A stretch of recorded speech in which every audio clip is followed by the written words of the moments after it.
told me once she sat on the top of a bus and she diddled the bus conductor out of some of his fare. And she sat on the top deck and looked around and thought, one day all you people are going to know me. You're going to know my name.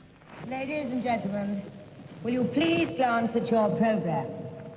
You will see that the first item on the bill of fare is a bowl of onion soup with port wine.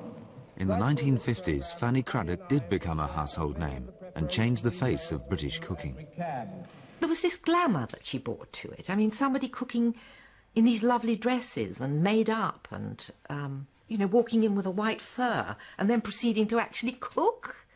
It was amazing.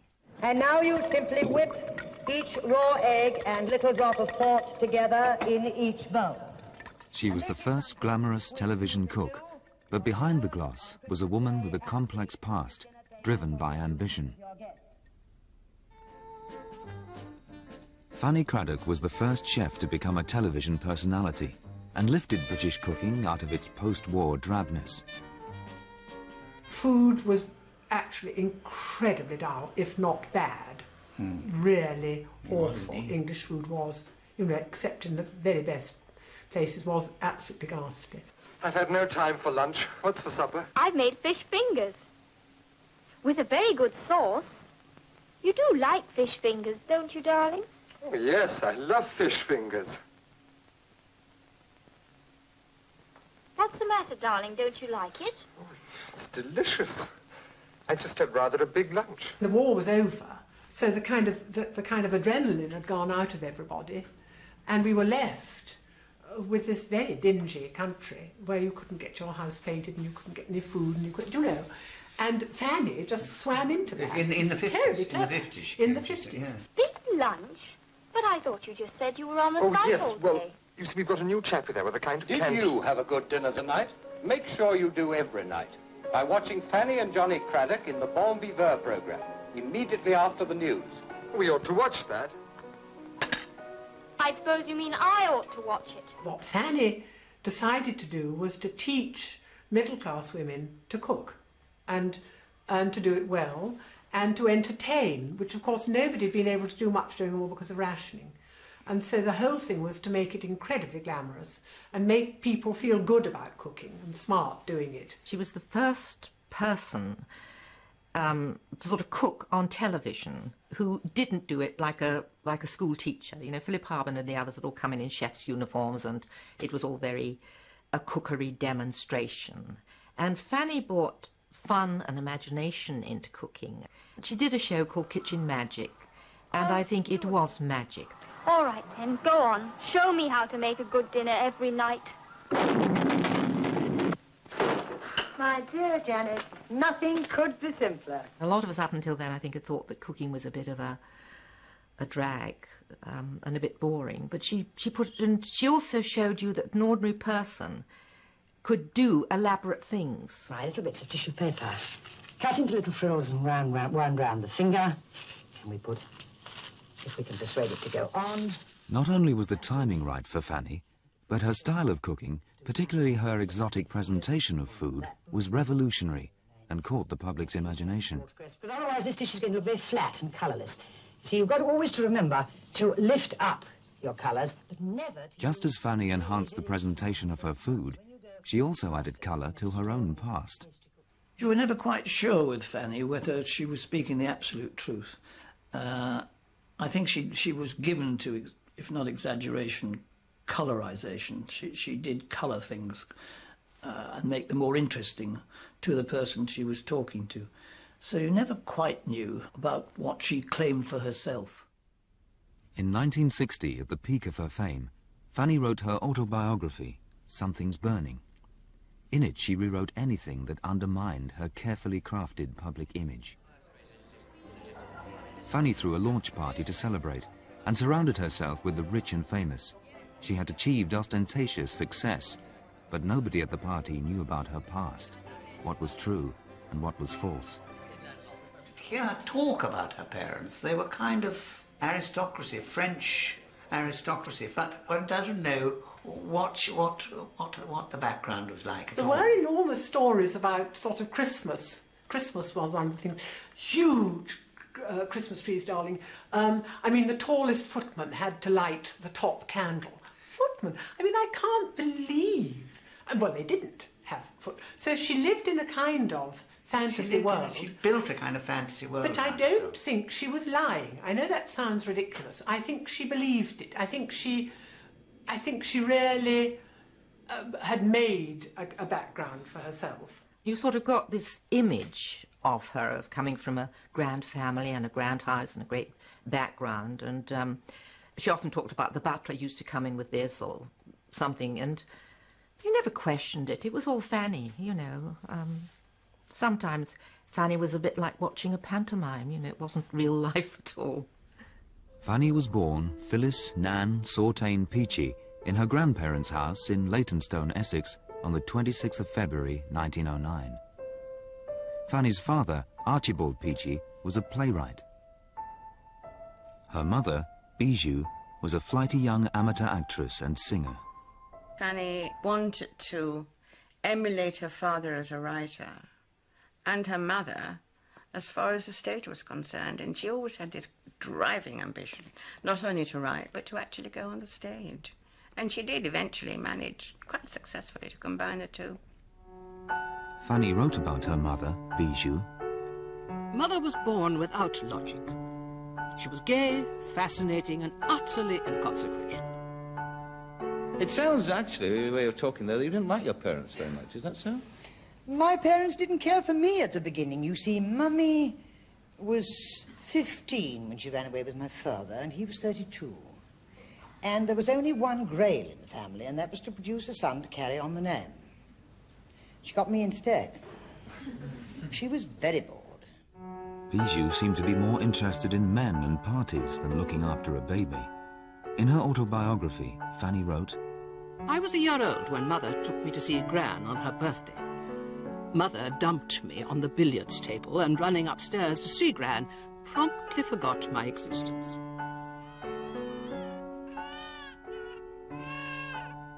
Some time later, the two ladies descended the staircase and heard my hideous yells. Gran whipped me off the billiards table into her arms. Bijou, she said furiously, you are not fit to have a child. I've brought her to you for a birthday present, said Mum defensively. Gran replied grimly, thank you, I accept her. Fanny lived with her grandmother until she was 10. I think perhaps she had what nowadays we would call a deprived childhood.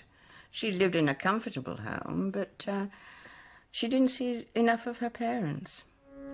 Charles, Fanny's younger brother, was brought up by his parents. Fanny always struggled for her share of the attention. In her autobiography, she wrote, I remember my brother arming Mother down the spectacular staircase of the Café de Paris. I followed, wondering when the hell she was going to grow old and give me a little limelight. It's quite all right, it will go on burning as long as I want it to. This childhood experience provoked a lifelong need to be centre stage. Quite easy. But wait a minute, darling. Over she goes. And there we are.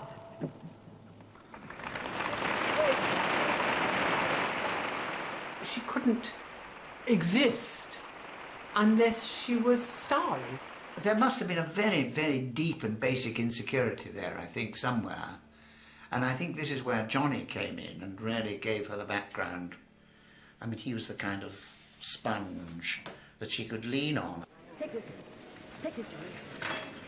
That's my boy. Come on, come on, come on, come on. Fanny created an image for herself which was flamboyant, upper class and exotic. A key part of that was her relationship with John Cradock. There's your gin, darling. Oh, thank you, my love. Must you give me away? She sort of almost created Johnny. She would tell Johnny what to do and almost put the words into his mouth all the time. And she would, particularly when she was working, she would say, and this is Cradock's side, you know, and she'd sort of grab him in and let him have his little bit, and then she would sort of say, that's enough of him, you know, and she stage managed him most of the time. Where are my egg whites? Tried looking. Well, since you're here, will you pour them into the bowl for me, please? Right. Huh? Now vanish. This duo between her and Johnny, which was again a show. It was put on as a bit of theatre. Everyone thought that she gave him a hell of a life, that she ran him around, and poor Johnny, everyone would say. But it wasn't like that at all. It was a show they put on. She told me, she said, no, it's an act. We rehearse it before we start. It was also part of their act that Johnny was overly fond of a drink. Not vintage port, naturally. No, Johnny, not at the Albert Hall. People used to think that Johnny was a drunk. Johnny was no drunk. I never knew Johnny to be drunk. He would looked a bit pissed, but he wasn't, you know, ever with that monocle. He was very abstemious, and he was a great wine expert. Fanny made him learn about wine, and he jolly well did. And I mean, I think his monocle and all that was probably... He was playing along with Fanny. Well, I think she dressed him. I mean, dressed him. You know, darling, I'll have this and I'll have this. Yes, You know, and I think a monocle would be very good, darling, because he would look like an English colonel. You know, he was always Major Cradock. Always Major Cradock. Yes. Major John Whitby Cradock. Yes, yes. And so I think that was all part of the scene. She wanted to be part of background, a sort of upper middle class background, respectable background. This was the stage image, but as shown by the photo album she left behind, Fanny had a past she was so careful about obliterating that she very nearly destroyed all evidence of it. When she was 10, Fanny was sent away to boarding school. At 15, she was expelled. In her autobiography, she wrote, I was caught after supper in the library, engaged in table turning with 3 nice girls whom I had obviously corrupted. It was obvious to authority that my mind was warped and I was not a good influence. When I left boarding school, everyone was pleased. Fanny joined her mother at the local amateur dramatic society. Caught up in this social whirlwind, Fanny grew up very quickly. She liked to boast about the fact that she was engaged for the first time at 14 and a half, and that she went back to her boarding school with a great big engagement ring. Now, I don't know whether that's true, but when you've listened to her for a while, you're convinced it was true, because it was so typical of what she might have done or might have been. At the age of 15, Fanny met a young RAF pilot called Sidney Vernon Evans. On the 10th of October 1926, Fanny and Sidney ran away and got married. He was 22. She claimed she was 21. In fact, she was only 17. 4 months later, with Fanny already pregnant, Sidney was killed in a plane crash. She told me, she said, well, I married him on the Wednesday, settled his debts on the Friday, and he died on the Sunday. It was a very brief marriage. Peter was born 7 months after Sidney's death, but Fanny was not to remain a widow for long. And then she met my father and married him. And March 1929 resulted in me. A year after Sidney's death, Fanny married Arthur Chapman, a civil engineer. 8 months later, she gave birth to his son, Christopher. I think it was fairly whirlwind. Well, it had to be, because, I mean, she'd not long lost Sidney and had Peter, so there was only 18 months between us, between Peter and myself. And by July 29, she disappeared. She left her second son with his father, who brought him up, but they had no contact for perhaps 30 years, which may seem extraordinary to more maternal people, but with Fanny it didn't seem to be a particularly strange thing to have done. I said to Fanny, where did Christopher come from, Fanny? And she said, oh, darling, conceived in hatred and born in fear. And that's all I have heard about Christopher. I don't know where he came from. Do you know? Fanny fled to London with her first child, Peter. Just as Fanny's mother had abandoned her, Fanny was now abandoning her younger son. She was on her own. Her parents had split up and frittered away the family's wealth. Fanny was reduced to living in a tiny bedsit. It was a very bleak time in her life when she had absolutely nothing. She tried all sorts of jobs. Sold encyclopedias or something. Vacuum cleaners, wasn't it? Vacuum cleaners she'd sold. She'd done this door-to-door selling and that takes some doing. But when you're broke, you do it. In her autobiography, she wrote, "When you have a small boy locked in a bed sitting room, waiting to be fed, and the only hope is a vacuum cleaner sale, you knock on doors and you go on knocking on doors. One way and another, I have never stopped knocking on doors since." Although Peter declined to take part in this film, his wife Pamela explains, You can't really lock a child up, which is what she did for a bit. You know, life must have been horrendous for her then.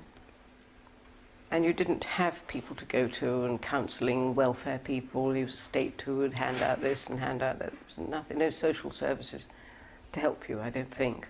Maybe they were there, but you didn't know about them. Peter's grandparents, the Vernon Evanses, they stepped in and said, because she was, I imagine, penniless and jobless, they said that they would accept responsibility for Peter, for his education and setting him up in life, provided they adopted him.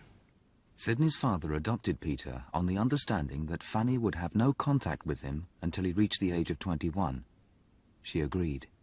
I think the paternal grandparents realised that Peter would have no life with her. And they were right, I think. I think she couldn't have brought up a child. I mean, the person that I knew couldn't have. I think her lifestyle was totally unsuited, and her temperament was unsuited to bringing up small children.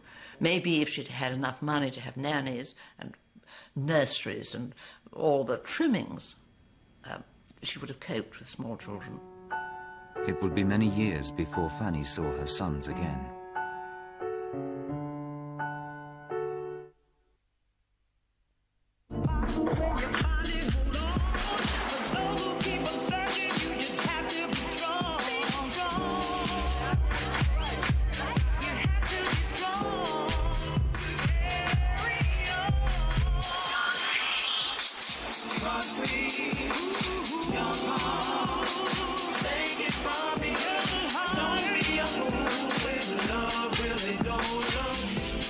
Destination, Red Square.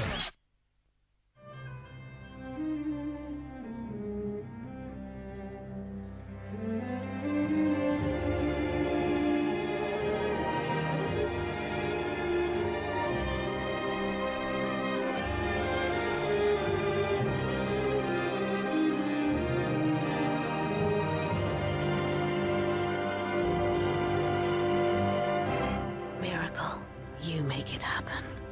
Welcome.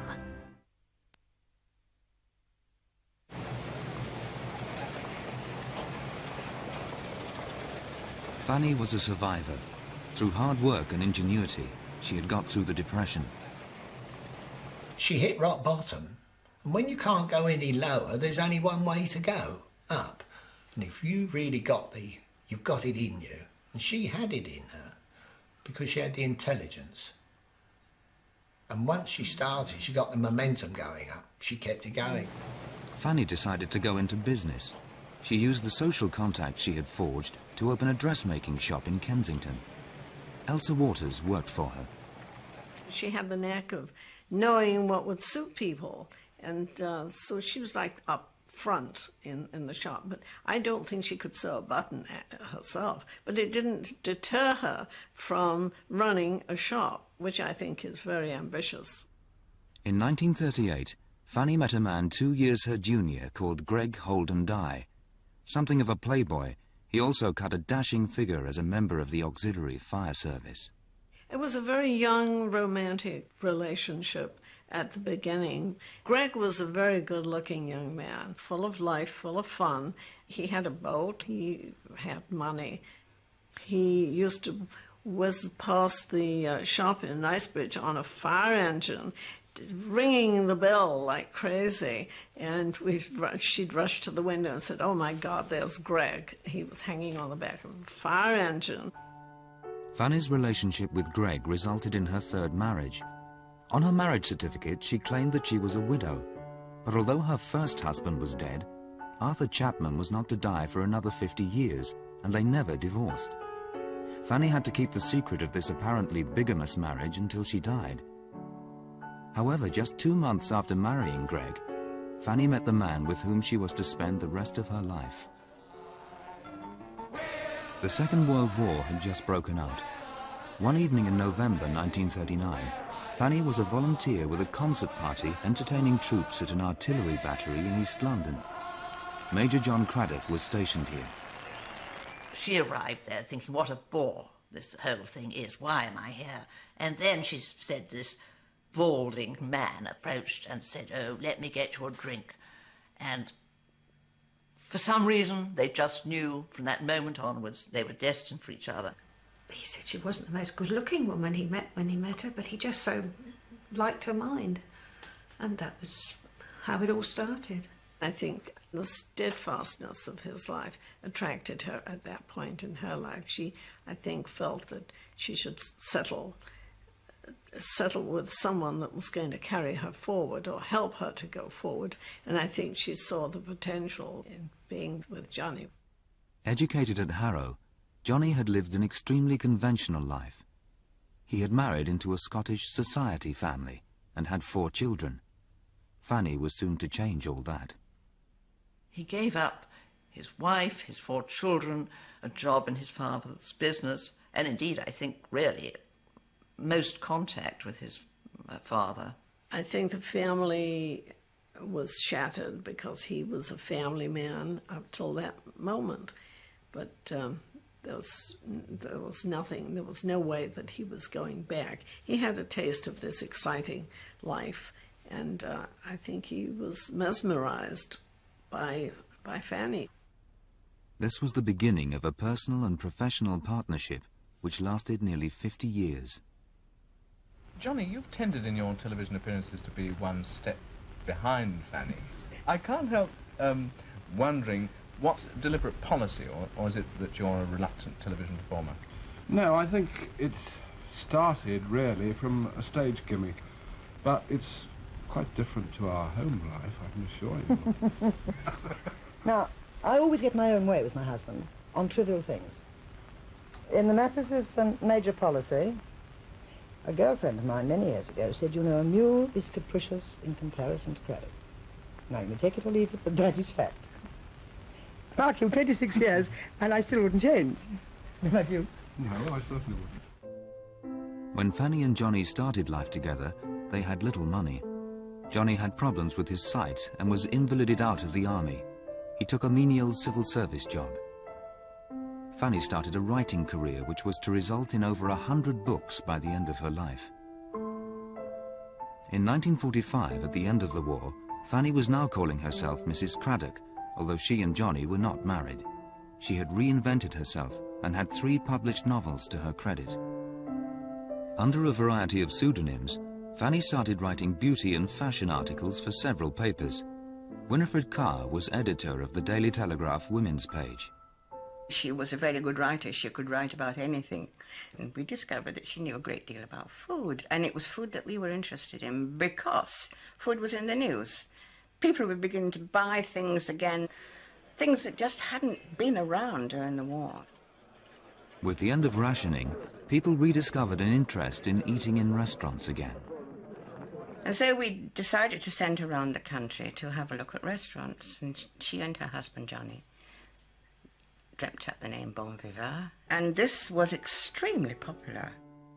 Fanny and Johnny had become Britain's first restaurant critics and tested thousands of hotels and restaurants.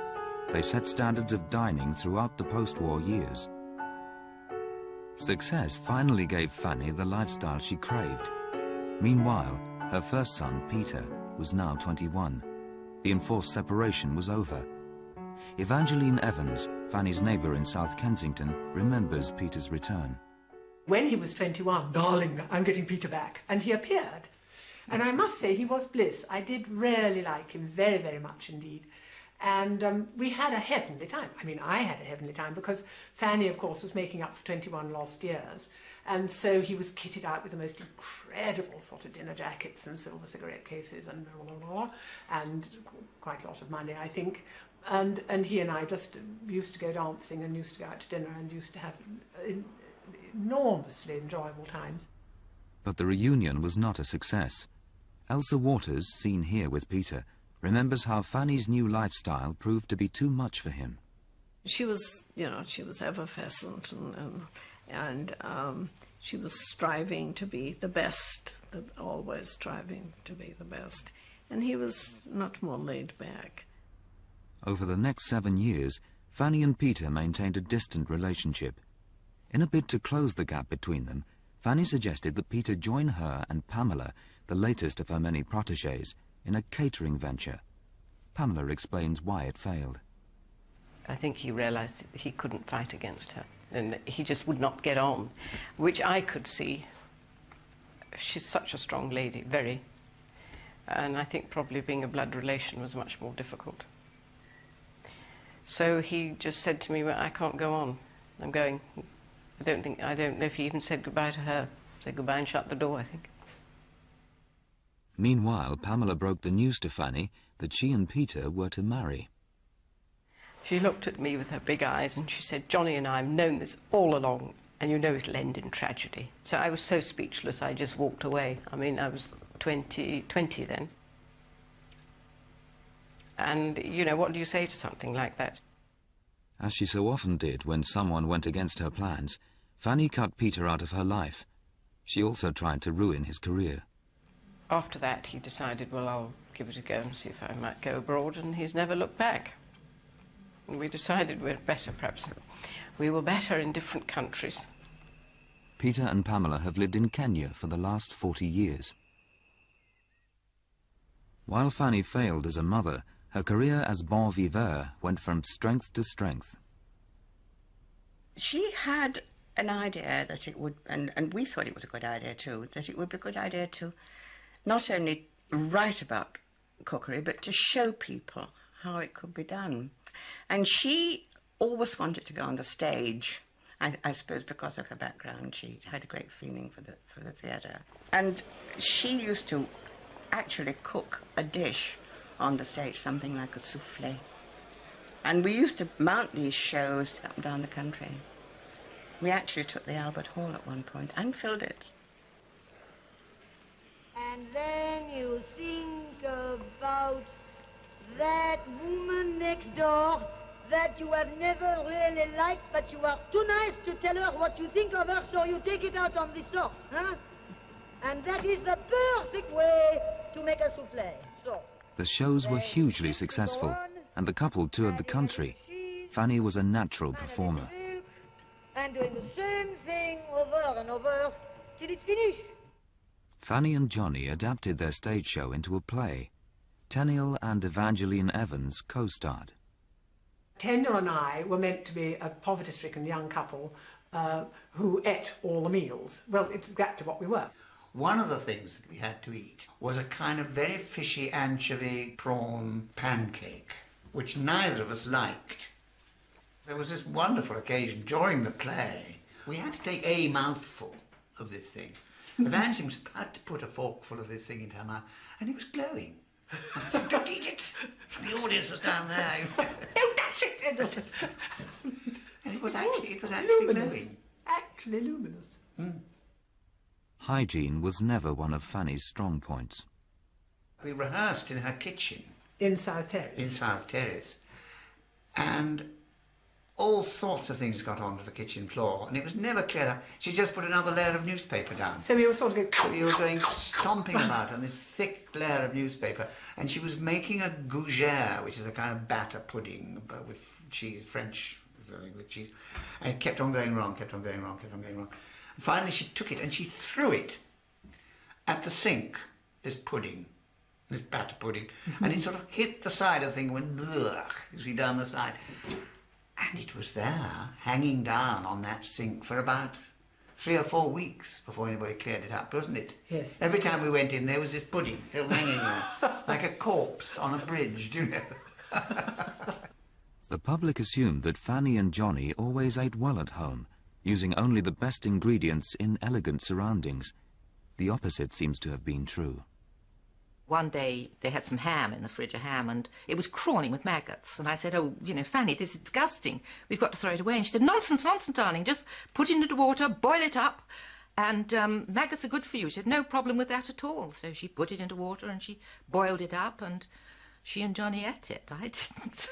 I remember going to see her once in the house in Blackheath, and she was very keen to show me the huge kitchen, double kitchens they had down the basement floor. And then she showed me around the rest of the house and even opened cupboards to sort of show what a wonderful house was. And she opened one cupboard. She said, "Oh, I shouldn't have shown you that." It was full, top to bottom, with cornflakes and sardines. She said, "Oh, well, that's what we live on, dear. That's what we live on, darling." But it seemed as if Fanny could only be glamorous in front of an audience. By 1954, she had her heart set on television and would do anything to get there. I remember coming back from Sheffield, where we'd been giving a show. We were all sitting in the train. Johnny was staring at Fanny, and he said, "I'm looking at her for the last time, as I know her, because tomorrow she's going to have her nose bobbed." And this was because she decided she wanted to get on television. And she'd had a camera test, and she had been told that her nose was too big and it was casting a shadow. She wanted a Vivian Lee nose, and that's what she got. And she promised us all that once she had this nice new feminine nose, she would no longer be bossy, all would be sweetness and light. But it didn't last. It lasted for about a fortnight. Then she went back to being the bossy old Fanny. Fanny made her first television appearance in 1955. It was so successful that she was given her own cookery series and remained a hugely popular television chef for the next 20 years. Honestly is the most exciting and delicious way, and now I always do my Christmas turkey this way. Now you've got the gammon in, and now you push the mushrooms in, like this. Of course, they go down a bit. It was not just her exuberant personality that made Fanny popular. She also offered practical help to the floundering housewife. Because it doesn't do much for the bird's figure, let's face it. But then, on the other hand, it wouldn't do very much for ours, would it? Darling? Yes? I'm afraid I've asked the boss to dinner. I'm awfully sorry, I couldn't help it. Really, Philip? Well, you might have phoned. Well, I only asked him because I thought he couldn't come. Well, we're only having cold meat. What on earth do you expect me to do? Well, surely you can concoct something. Oh, yes, I The thought husband would ring up almost at the last minute and tell his wife that he was bringing somebody home for dinner, which my father used to do. So my mother used to quickly go and get her Fanny Cradock books, because she used to know that it was going to work, and also that it was going to look spectacular on the table. And it always did. Now then, a smaller knife with a point. The exotic way that Fanny presented food also caught the public's imagination. As thinly as you can, till you get down to there. Turn your knife, run it along, so, and take out. It was since she showed us how to do the decoration and found out it wasn't at all as difficult as you'd imagined, that people actually started to decorate the food. Even a piece of parsley, or she used to use flowers a lot. Well, that was unheard of. And there is your corbeille de melon en surprise, or melon basket, ready to present. But Fanny's cooking also had its critics. We didn't like her food very much. Our children couldn't stand her food. They couldn't eat it. It made them sick, didn't it? They absolutely hated it. Because all her potatoes were bright green and the eggs were blue, and nothing looked like what it was supposed to look like, do you know? I want to introduce you to my brandy butter. This is an ordinary little glass coupe that I've got to use for grapefruit or something like that. This is brandy butter coloured pale green, the recipe's in the booklet. Studded with little tiny economical scraps of angelica, glassy cherries, little bits of nut, and it's got a cellophane bow there. She did do some absolutely appalling things. I can remember that she did green mashed potato once. You know, she put green dye into the mashed potato and then she put all that round the fish, and it looked disgusting. How often have you gazed enviously at the exotic creations of master bakers and chefs? Well, you needn't feel envious anymore, for here are a few professional tips on what can be done with the simplest of tools and ingredients, demonstrated by the famous husband and wife cooking team, Fanny and John Cradock. These butter flowers are simply cubes of dry bread or cake decorated with butter, coloured with a harmless vegetable dye. However, Fanny was more than a match for critics like Dan Farson. Quite honestly, to my mind, your whole approach to cooking seems to be the antithesis of good cooking. For example, even the butter has got to be dolled up with gold leaf and pink stuff, whatever it is. And surely the hardest cooking and the best cooking is simple food cooked really beautifully. But you're absolutely right. Well, why couldn't we be more right? Doll everything up? No, we don't have to doll everything up, Ducky. Now then, let me explain. This is a very elaborate drawing room. And when I have a lot of Regency, gilt. I like to have the butter to look the same. As a television personality, I suppose her strongest point was her individuality, the fact that she was different from anyone else. And that therefore people watched her because what was Fanny going to get up to this time?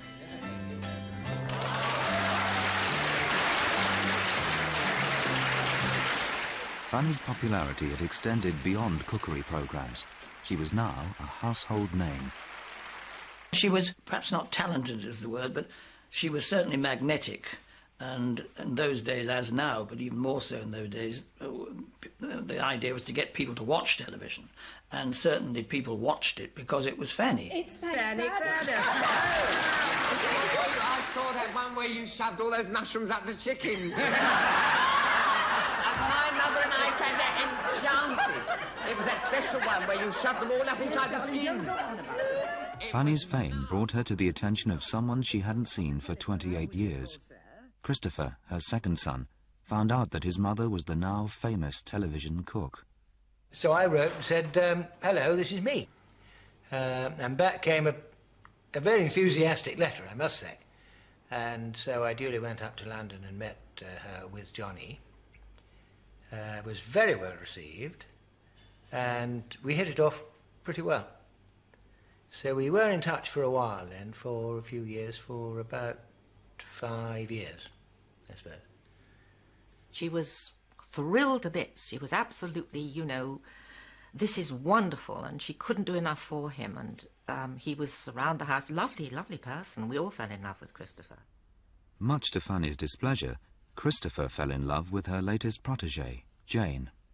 I think she thought I was the daughter that she'd never had, and she had all these plans of things that she was going to do, and she didn't like the idea when I had plans of my own. It didn't go down very well. So I went back to Cornwall. It's the old story. She had said many times, wished that Jane was her daughter, until it came to the possibility of being daughter-in-law, and then it was all rather different. Christopher and Jane got married and disappeared from Fanny's life. Once again, she had driven away two people she had brought together and tried to control. Fanny would take people in as part of her family. And if Fanny accepted you, she sort of, I suppose she sucked you in, as it were, to her life, and you were like a daughter to her or whatever, how you sort of fitted in. But then she wanted to own you. She wanted you to then do as she wanted you to do. You had to sort of fit in with a pattern that she had planned for you. But even with her children, I think she did the same thing. She sucked them in and blew them out.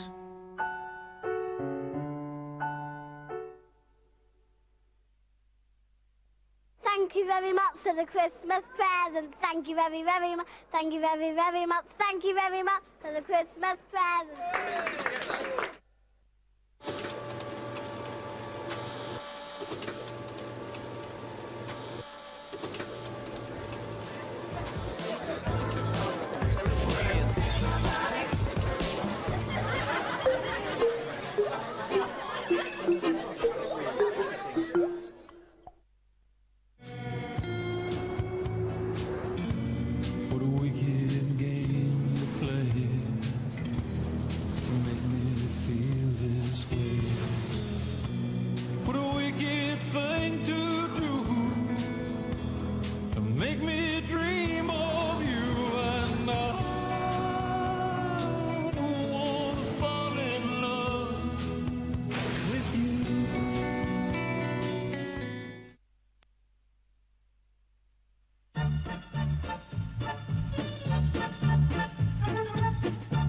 In 1968, the Cradocks moved to a large house outside Watford, from where Fanny presented a series called Fanny Cradock Invites. Welcome to our own kitchens at last, instead of studio ones in which we've cooked all these years. Fanny decided that she and Johnny needed successors. One of those to reply to their appeal was 17-year-old Peter Bottrell. Built in the wall there, rather, and cupboards all the way along here, Flippy, and here... Fanny surrounded herself with young people, a surrogate family. She tended to have youngsters around her. Maybe she thought she could mould us to, in certain... I mean, she did to a certain point. You know, she ruled the roost and we were under her thumb. She didn't really like you having a life outside the family. my dear. Now, that, you better learn, Fanny. Fanny demanded absolute devotion from those who worked for her. It was always manic. I mean, you never rested. You were on the go, as I say, from 8 o'clock to sometimes midnight. Outside the house as well, Fanny was difficult to work for. On one occasion we were in Edinburgh doing a show, and the poor old lighting man, he wasn't doing her spot correctly. So she tore him off a strip really quite badly, and he collapsed, and he'd had a minor heart attack. Well, whether the rowing brought that on or not, I don't know, but he'd certainly had a small heart attack and was carried off to hospital, and all she said was, get somebody else, quickly, we've got to get the show on tonight.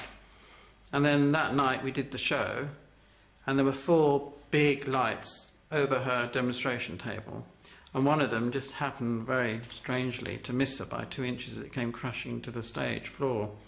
And as a true professional, she just carried on and told me to sweep it up. You had to be good at your job. She didn't suffer fools around her or anything. And I mean, if you made a mistake, it was your mistake and you were responsible for it, and you would be in trouble. And trouble could be spelt with a capital T, so you really didn't make mistakes at all. Nobody made mistakes around Fanny, not even Johnny. No. Il faut attendre. On stage, Johnny played the part of the henpecked husband. No, Jean, you are so slow. Why can't you do anything? Blimey, a woman's never satisfied. Their stage relationship was played out at home. Mon Dieu. Johnny took something out of the fridge one evening and ate it.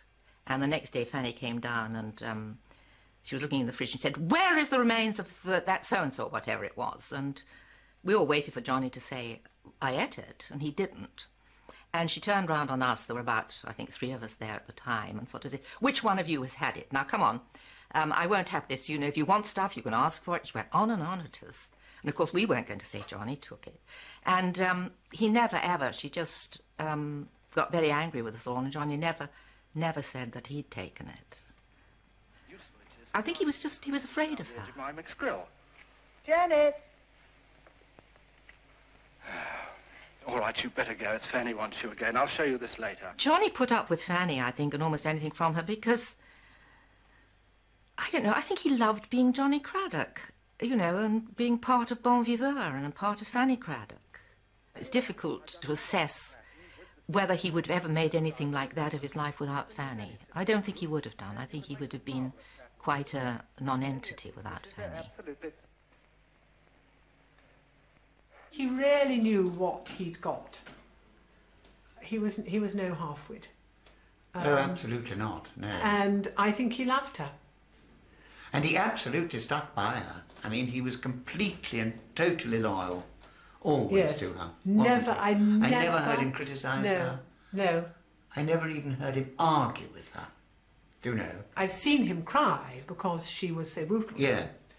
But not even raise his eyes to heaven, you know, when she was impossible. He really was marvelous. And he could be quite firm with her. Yes, he could. Yes, actually. I think he just truly loved her. Yeah. And I think she truly loved him. She and Johnny were very, very close. You know, they almost, in a strange kind of way, lived in a kind of vacuum. And they couldn't manage without other people. But as ever, Fanny found it hard to sustain friendships. She didn't seem to have many friends either, which always struck us as being quite strange. And I think that's probably why she made the 4 of us her sort of family when it suited her. And we'd go everywhere with her and do lots of things with her because there was nobody else around. We used to go to these parties, these birthday parties, and she'd say, "Darling, just 200 of my most intimate friends." You see, and next year the 200 of her most intimate friends consisted of us and a whole lot of new people. Because they all had rows, you see. She had rows with people all the time. One thing that was constant in Fanny's life was her belief in spiritualism. She used to almost give the impression that she sort of had something like a hotline to the old man. I can't explain it, but it was as if she had some sort of spook that she used to tap into when she needed assistance. I mean, I think the only person that Fanny could go to for assistance would have been God or a spirit or something like that. I heard that you, in fact, were interested in faith healing. Is that so? Yes, I am. You are. I don't really want to talk about it, though. Well, just let me ask you, though, because you've admitted that you are, as somebody who believes in it because she can achieve it or it's been achieved. One secret which Fanny concealed less successfully was that she had suffered from cancer. Dear me. As somebody who has received and experienced it. On a serious illness? Cancer? And you were cured? Yes. And my doctors will confirm it. That's absolutely amazing. All right? Yes, yes. But I hold this as being the most important thing in my life, and I don't think it's right for Chelsea's. Can we? We can. I'm delighted, though. I didn't know that to be true, and to be so. You asked me, and I won't tell fibs. She was incredibly brave about it, and what she said to me was, I cannot have the public knowing that I've had cancer, and particularly cancer of the kind that she'd had, which I think was of the bowel, because that and cooking and everything just don't go. Having survived cancer, Fanny's downfall was to come in 1976.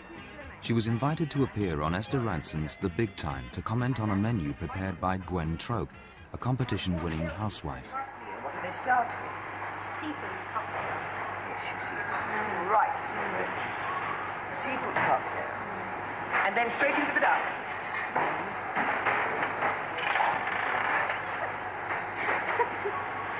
Is that too much, do you think? Too rich? What is the sauce on the duck? We have fun, but bramble, that's what I did. What is a bramble? Blackberry. With duck? That's what I did for the cook of the realm. Yes, dear, but now you're among professionals. Fanny came home and I believe she said to somebody, I've made the biggest mistake of my life on television. And she had, because people weren't sympathetic about that. She'd put down this little woman who'd done so well to get this far, and that didn't go down well at all. But she didn't have the grace to know that that's what she'd done. But of course it's difficult to apologise to everybody, and she couldn't. And I think that's when things started to go downhill a little bit. Yes. Fanny's behaviour destroyed her popularity. After this appearance, she was never asked to cook on television again. In 1977, having masqueraded as husband and wife for nearly 40 years, Fanny and Johnny finally married. Omitting any mention of her third husband, Fanny declared herself to be the widow of Arthur Chapman, her second husband, who was still alive. Once again, she lied about her age, claiming that she was 55 when she was 68. No longer in demand to present her own shows, Fanny still hung on as a quick-witted minor television celebrity.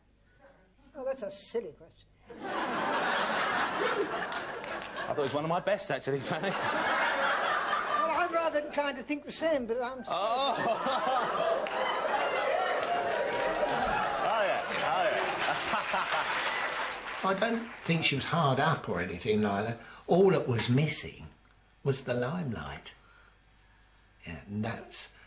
And I should imagine if you've been in the limelight, it's a job. When somebody turns the switch off. Things were to get worse. In 1986, Johnny was diagnosed with cancer. That's the only time I've seen her, if I use the expression human, I mean fallible, I suppose, is a better word.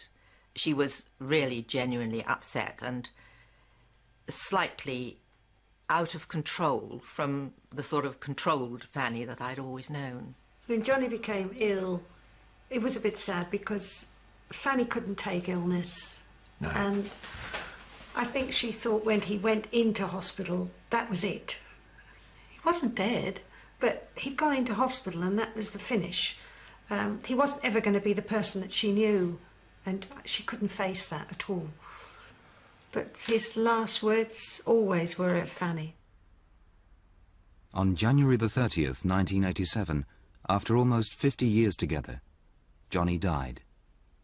When Johnny got ill and then died, that Fanny kind of collapsed, didn't she? Kind of yes. went...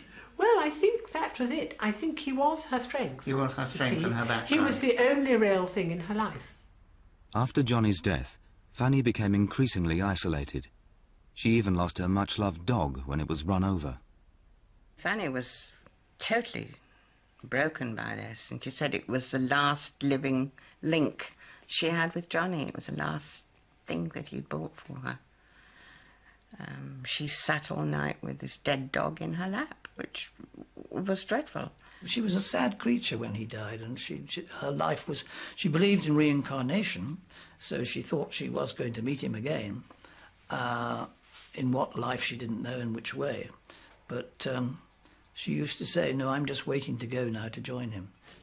Surviving Johnny by 7 years, Fanny died 2 days after Christmas 1994, aged 85. About a dozen of us went to her funeral. There's all the cameras there waiting for the celebrities, and there weren't any celebrities. It would have been unbelievable to her to have known that there were only going to be about 12 people at her funeral.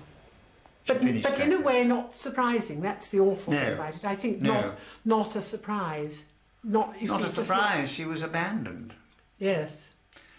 Which is what she made people do all through her life. They abandoned her, didn't they? Yes, because they couldn't keep up with her. Couldn't do what she wanted them to do. And if they didn't do what she wanted them to do, then they were out. They were out. She was the loser. Because she lost 2 very happy families. And Peter and Pam and their 3 boys.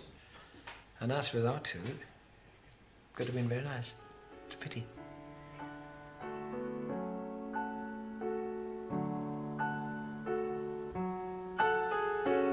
I remember she once said to me, I've had my cake and I've eaten it and I've enjoyed it. She wanted to live life to the full, and she did. It's been lovely being back with you. Thank you so much for watching, and I hope I have the pleasure of having you with me again.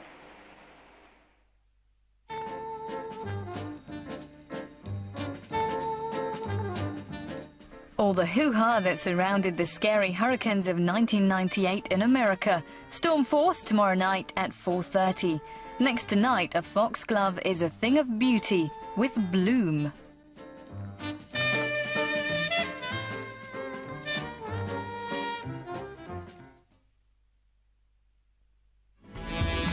Now, when you buy the 4-function high-performance Black & Decker Quattro, you can get a free Black & Decker workmate worth $24.99. Veronica, have I ever told you that I worship each and every one of your bicuspids? And you, Gerald, have the gums of a god. Introducing Braun Oral-B 3D XL, the only toothbrush to pulsate and oscillate 40,000 times for an amazing clean. The Braun Oral-B 3D XL, our best clean ever. There's a place with a chocolate heart called Switzerland. Switzerland has a chocolate heart called Lindt. Lindt has a chocolate heart called Lindor. And Lindor has a soft, melting heart surrounded by a shell of sumptuous milk chocolate. So when you break its shell, Lindor's soft, melting filling spreads and goes straight to your heart. Lindor from Lindt. Chocolate passion since 1845.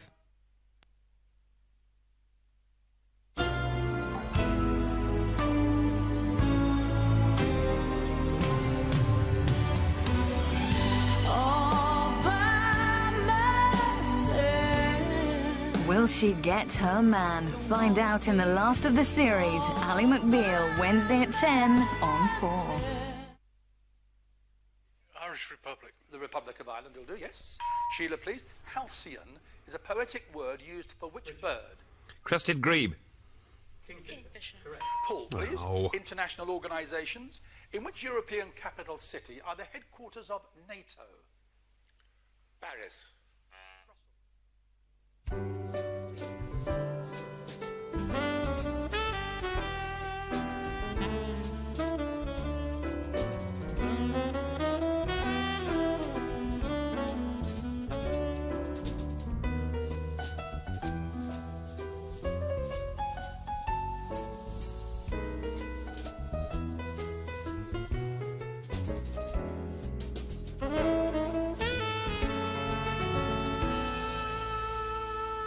Do you know this one? Bit weird, eh?